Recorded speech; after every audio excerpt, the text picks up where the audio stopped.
Selamat pagi, Mas. Selamat pagi, Pak Kristianto. Ya. Ninding Julius Permana, Pro 3 RRI. Dengan Mas siapa ini?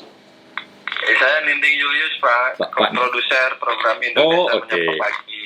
Yo. Nah, Bapak, mohon izin saya sebutkan nama dan jabatan dulu. Pak Kristianto Legowo ya, Pak. Betul. Duta Besar RI untuk Australia merangkap Vanuatu ya, Pak. Betul, ya. Baik, Bapak nanti Bapak berbincang dengan penyiar Fadli Sungkara. Bapak ditunggu disapa ya, Pak. Standby, Pak. Oke. Keputusan itu ditetapkan pada tanggal 20 Mei. Kabiro Hubungan Masyarakat Hukum dan Kerjasama BKN Pariono mengatakan, dengan adanya SKB yang baru itu, maka seluruh PNS akan masuk hari ini, namun sejatinya cuti bersama khusus seluruh PNS diatur dalam keputusan Presiden. Berdasarkan PP 11 nomor 2017 tahun 2017, cuti bersama untuk PNS diatur dalam Kepres. Sebagai informasi saja pendengar, untuk ketiga kalinya pemerintah memperpanjang pelaksanaan kebijaksanaan bekerja dari rumah atau work from home bagi PNS. Melalui surat edaran Menteri Pendaya-Gunaan Aparatur Negara dan Reformasi Birokrasi tentang perubahan ketiga atas surat edaran Menteri PAN-RB. Jadi PNS tetap bekerja di rumah hingga 29 Mei 2020. Baik pendengar, kita langsung menuju ke Australia untuk mengetahui bagaimana situasi Ramadan di sana di tengah pandemi COVID. Dan kami sudah tersambung dengan Duta Besar Republik Indonesia untuk Australia merangkap Vanuatu, Kristianto Legowo.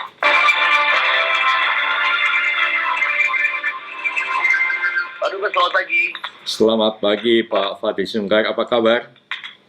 Iya, kabar baik. Pak Dubes sendiri gimana kabarnya, sehat, Pak? Oh, di sini baik. Lagi musim dingin nih, dingin banget. Waduh, untuk puasa sih enak, Pak ya, sejuk. Jadi nggak panas, nggak haus gitu ya. Betul. Dalam pengertian juga waktu puasanya juga pendek. Di sini sekarang sekitar jam 5 lebih 10 sore sudah buka puasa. Ya. Nah, boleh diceritakan nih Pak Dubes, seperti apa sih suasana bulan Ramadan di Australia yang tentunya berbeda dengan tahun-tahun sebelumnya, di mana kali ini kita juga merasakan pandemi. Betul, Mas Fadli Sungkar. Sebetulnya betul yang Anda sampaikan, suasananya berbeda sekali karena adanya global pandemic COVID-19 ini ya. Sebagaimana diketahui, sebagaimana juga terjadi di negara lain kan telah dilakukan pembatasan sosial berskala besar juga di Australia, meskipun pada tahapan ini sudah mulai dilakukan pengendoran terhadap batasan-batasan tersebut. Tapi tidak bisa dipungkiri itu mempengaruhi juga suasana bulan Ramadan di Australia ini. Tetapi kita khususnya untuk masyarakat Indonesia yang ada di Australia itu kita ingin pastikan, meskipun ada global pandemic, ada dua hal yang kita pastikan. Suasana spiritual Ramadan tetap bisa kita jaga. Dan yang kedua, suasana kebangsaan kita sebagai bagian dari masyarakat Indonesia yang ada di Australia tetap terjaga.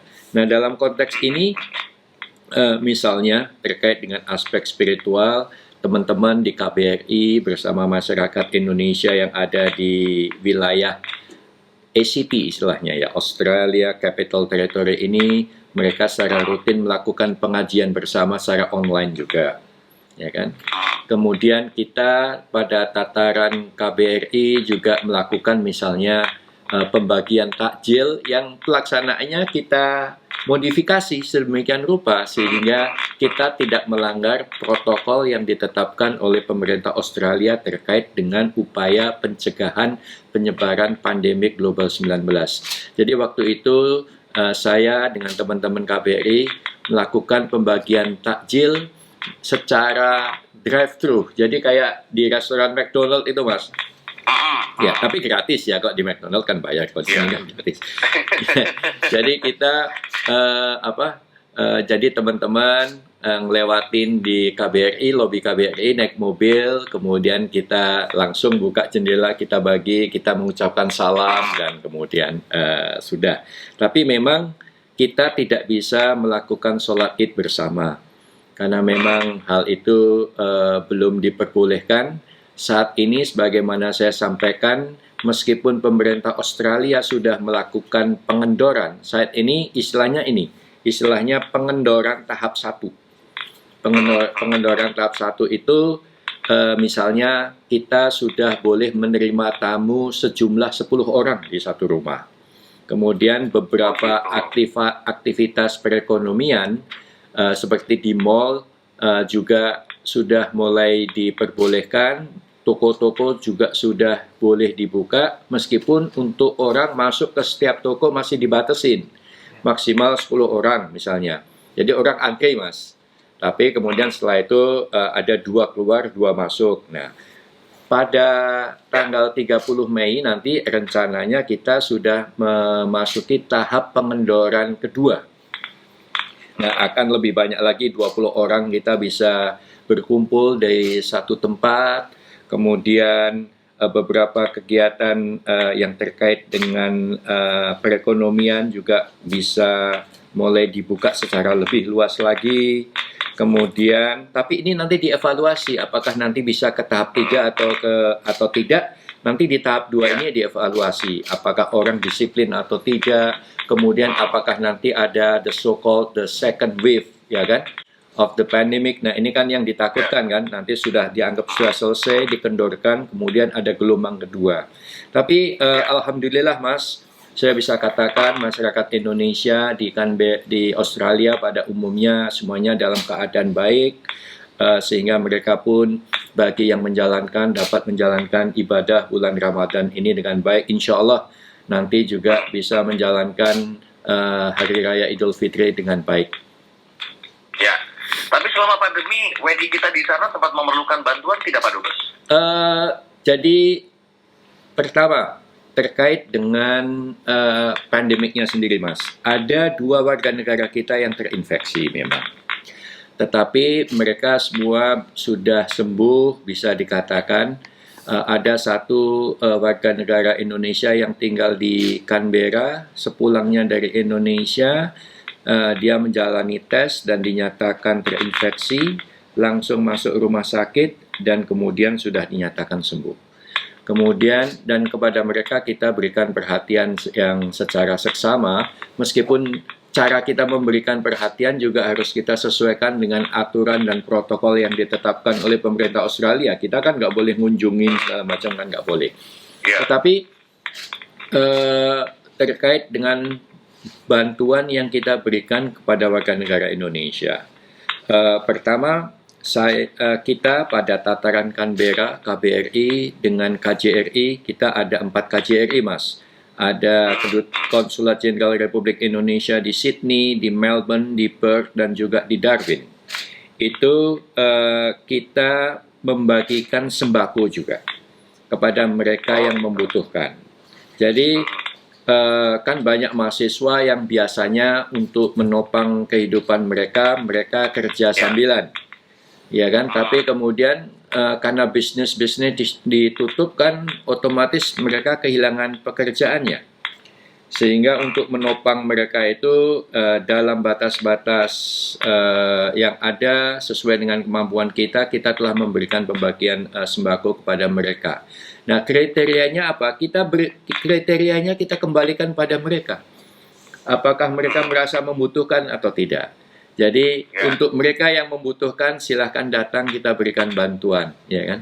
Untuk mereka yang tidak membutuhkan, ya tentunya mereka tidak perlu datang, karena banyak juga mereka yang berada di Australia, sekolah di Australia, dan mereka punya dukungan finansial yang mencukupi.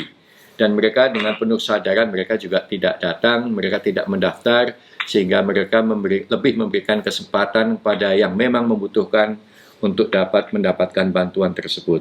Selain itu, kita ada semacam program Stay Connected, Mas. Jadi Stay Connected itu maksudnya agar kita selalu bisa mengetahui keadaan mereka. Nah, melalui ini, hal ini kita lakukan dengan istilahnya komunikasi melalui Polycom, Zoom, webinar, dan sebagainya.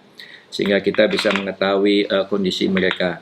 Dan dalam kaitan ini, terkait dengan pemberian bantuan ini, saya bersama-sama para duta besar dari negara anggota ASEAN lainnya, telah menulis surat kepada seluruh menteri pendidikan yang ada pada level state dan juga kepada rektor universitas-universitas di mana terdapat mahasiswa yang berasal dari negara anggota ASEAN, agar mereka dapat memberikan perhatian betul terhadap kesejahteraan, kesehatan para mahasiswa yang berasal dari Indonesia dan dari negara anggota ASEAN lainnya. Itu contoh terkait dengan apa-apa yang kita lakukan bagi masyarakat Indonesia yang ada di Australia. Baik, jadi WNI kita di sana semuanya aman dari segi logistik dan juga alat medis, kemudian juga sehat-sehat semua di sana. Kemudian untuk keadaan sendiri di Australia sudah ada pelonggaran tahap pertama. Mudah-mudahan terus membaik dan ada pelonggaran tahap kedua dan selanjutnya. Kemudian juga meskipun nanti Idul Fitri tidak boleh tidak ada sholat Id di masjid, namun bisa tetap diselenggarakan di rumah dengan khidmatnya Pak Dubes. Baik, Pak Dubes, terima kasih banyak informasinya dan juga perbincangannya pada pagi hari ini. Saya selalu Pak Dubes 2 hari jelang Lebaran. Barangkali saya juga ingin mengucapkan selamat Lebaran Idul Fitri. Terima kasih, sama-sama. Ya, sama-sama, salam buat teman-teman semuanya. Selamat Idul Fitri, mohon maaf lahir dan batin. Ya. Baik, terima kasih. Selamat pagi Pak Dubes. Selamat pagi. Duta Besar Republik Indonesia untuk Australia Merakah Vanuatu, Kristiarto Legowo.